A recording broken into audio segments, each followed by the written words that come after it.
In the first week of fighting in Gaza, the Committee to Protect Journalists reports at least 12 journalists have been killed. More are missing and injured. We're joined now by CPJ's Middle East and North Africa Program Coordinator, Sherif Mansour. Welcome back to Democracy Now!, Sherif. In these last few minutes we've heard the story of Isam.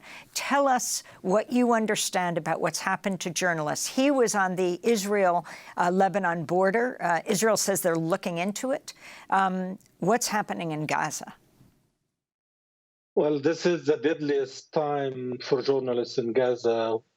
That is, according to our count, one of the highest toll for journalists covering the conflict since 1992.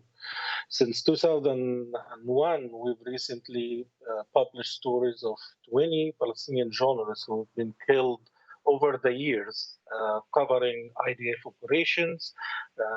Many of them, 13, were in Gaza before the start of this war. But right now, we're looking at least 10 Palestinian journalists, mostly freelance photojournalists, who are taking outsized challenge and risk in order to tell the story of what's happening. But there are, in addition to Isam from Lebanon, at least one or two journalists from Israel who've been killed and went missing since the beginning of the rave on October 7. We're also still investigating a lot of damages to media facilities in Gaza that were bombed over the course of the week, reportedly at least 48 or so. Many were injured, many lost their homes, and many cannot access the outside world because of lack of internet. So let me ask you, what are the international laws and conventions in place to safeguard journalists and hold those responsible for their killings? Well, we call on Israel to immediately investigate what happened to Isam and his 6 colleagues who were injured. We support the Lebanon complaint in the UN to make an investigation. And we also call on Brazil, who is relying right now on this week on the UN Security Council, to make sure that journalist safety is included in any talks that's happening diplomatically. And let me ask you, last week, BBC Arabic journalists Mohammed Tutunji and Haitham Abu Diab were reportedly stopped, assaulted, and held at gunpoint by Israeli police in Tel Aviv. What do you know about this situation?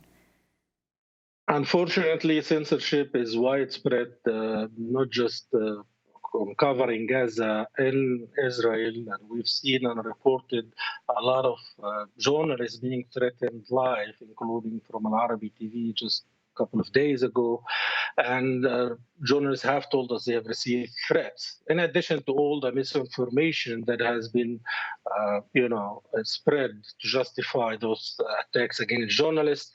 And we saw the Israeli government right now making decrees to censor and close Palestinian media outlets and inciting against even Israeli journalists who would, quote unquote, harm national morale during the war.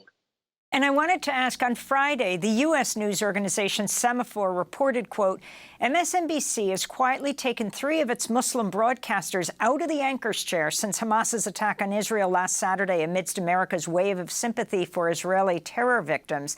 The article detailed how Mehdi Hassan, Ayman Mouldin, and Ali Velshi have all seen their roles reduced over the past week, even though the 3 have some of the deepest knowledge of the region at the network, as Semaphore reported. Your final comments on this? Well, journalists must provide accurate, independent account of what's happening, including in time of crisis.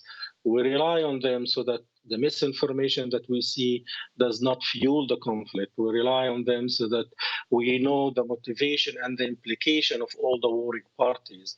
And we rely on them to expose any potential of human rights violation or war crimes. So we call for the absolute resilience of journalists and the support of their editors so that they can do their job fairly without censorship. Sherif Mansour, I want to thank you so much for being with us, Middle East and North Africa Program Coordinator for the Committee to Protect Journalists. That does it for our show. A happy birthday to Juan Gonzalez and Miguel Noguera. I'm Amy Goodman. Thanks for joining us.